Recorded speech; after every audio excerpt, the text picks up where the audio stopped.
falando sobre SAFs em relação ao futebol brasileiro. A gente viu um primeiro modelo de SAF de salvar os clubes, né? Era um modelo de realmente dos clubes não falirem. A gente viu isso no Cruzeiro, e depois a SAF foi revendida, a gente pode até falar mais a fundo. A gente viu isso também no Vasco, a gente viu isso no Botafogo. E há um modelo de SAFs no Brasil que pode surgir como talvez disruptivo, que é o caso do Safiel, ou da Safiel. Você acredita que esse modelo, digamos, mais democrático é um modelo viável no Brasil, como o modelo da Safiel? Não sei. O mercado não demonstrou que seja viável, até agora. Nem fora. Não, fora você vai encontrar clubes, assim, o Eibar na Espanha, ele é empresa, ele é uma SAD. Mas ele é uma SAD que tem o capital diluído entre um monte de acionistas, assim, milhares de acionistas. E tem uma regra no estatuto dizendo que nenhum desses acionistas pode deter mais do que 2%, alguma coisa nessa natureza. Então, existem referências estrangeiras que você pode encontrar para dizer, olha, teoricamente é possível, mas entre o possível e o viável depende do mercado, depende dos investidores, depende de quem vai comprar o clube, quem vai assumir essa responsabilidade. E o que a gente vê no Brasil é que, primeiro, essas SAFs quebradas estavam fazendo isso como uma última solução, não tinha mais o que fazer, o Botafogo não tinha como se recuperar com as próprias pernas, então eles fazem a SAF, colocam o futebol dentro, vendem 90% para que esse novo investidor se responsabilize por aquilo que a associação não conseguiu resolver nas últimas décadas, né, que é um problema de décadas. Foi assim também no Cruzeiro, não foram décadas, mas foi acentuadamente ali entre 2019, 20, 21 que o clube desandou financeiramente. E o Vasco também é um problema de décadas. Então, mas esses clubes, eles viram investidores chegarem querendo comprar 90%, 70%. Né? E o que dizem o tempo inteiro nas conversas, até hoje, é que não tem investidor que queira comprar 20%, 30% para depois ter que dividir essa administração com dirigentes amadores, que tem toda essa problemática, essa dinâmica da associação, e eles vão estar, de certa forma, reféns do próximo, né? Então, imagina, você é investidor, você compra 30% de um clube, aí na próxima eleição troca, entra alguém, e esse alguém não é um parceiro bom, por qualquer motivo que seja, porque não está apto, porque não tem competência para gerir um clube desse tamanho, etc. Cara, é um problema para o investidor. Então, o que dizem no mercado muito é que não há investidores que queiram comprar participações minoritárias.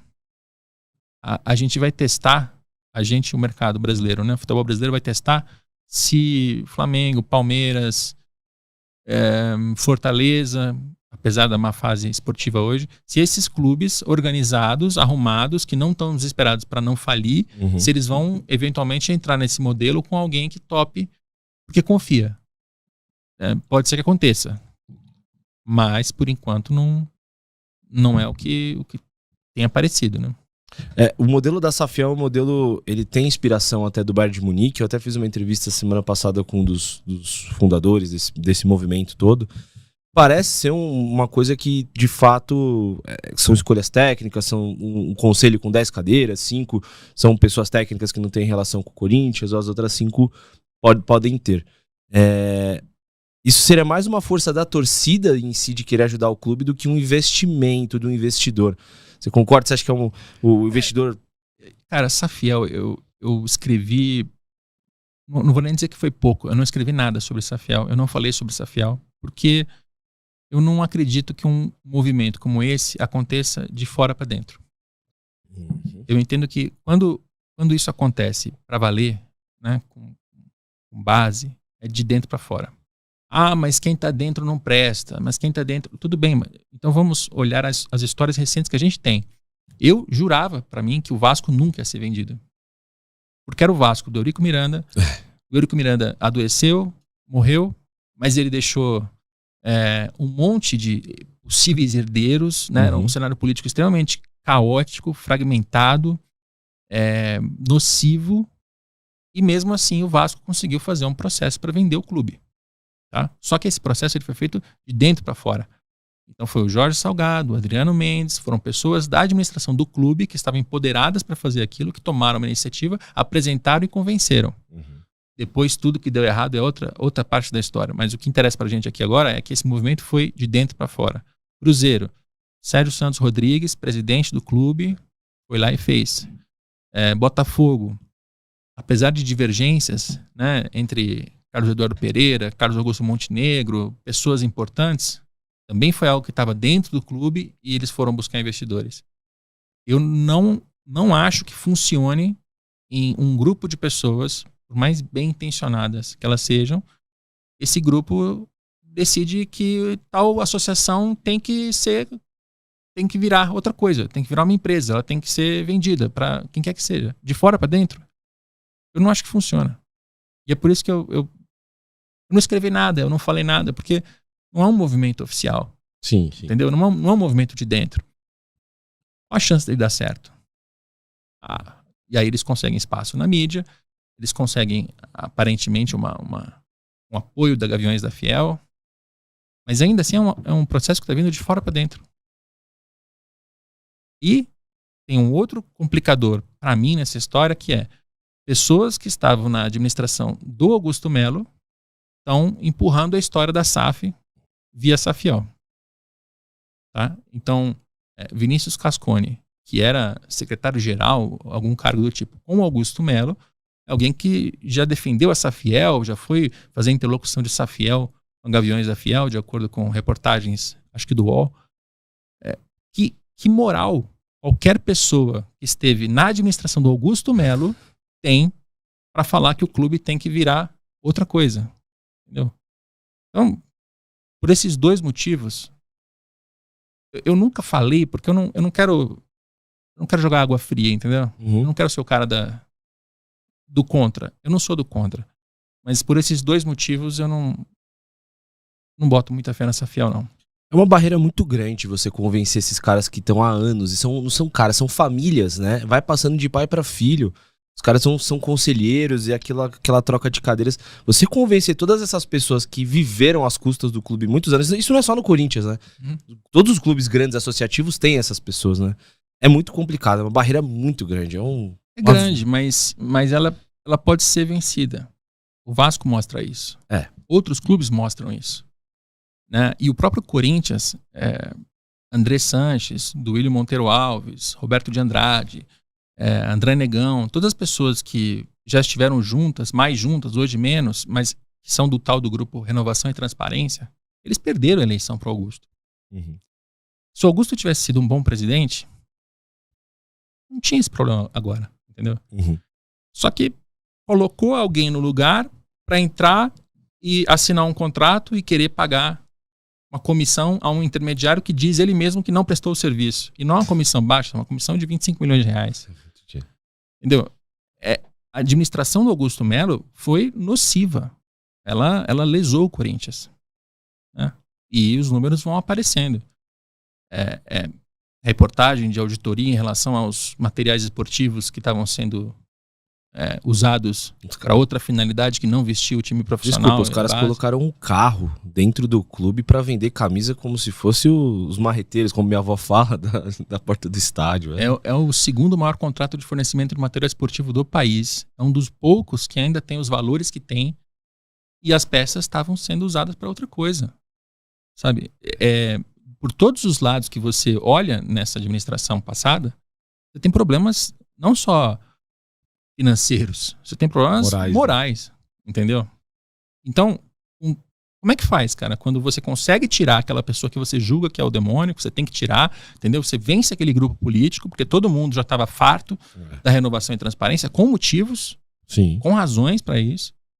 Aí quando você troca, você coloca outras pessoas que fazem ainda pior, entendeu? Eu sei que nesse momento, diante disso, é fácil perder a fé, entendeu? Mas eu volto. Nesse sistema político foi possível trocar.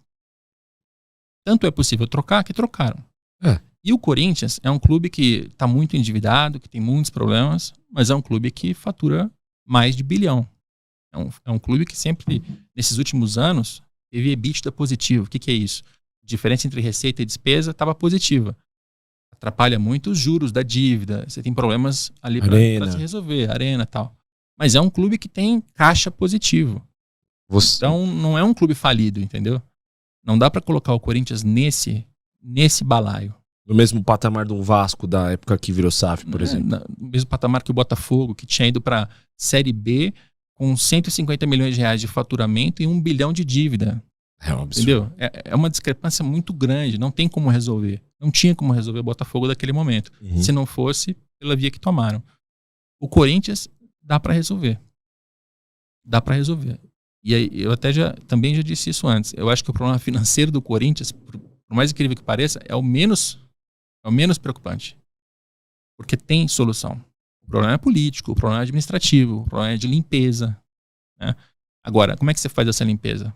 De fora para dentro? Você junta pessoas, essas pessoas acham que o clube tem que virar uma empresa e essa empresa tais pessoas vão ser os donos.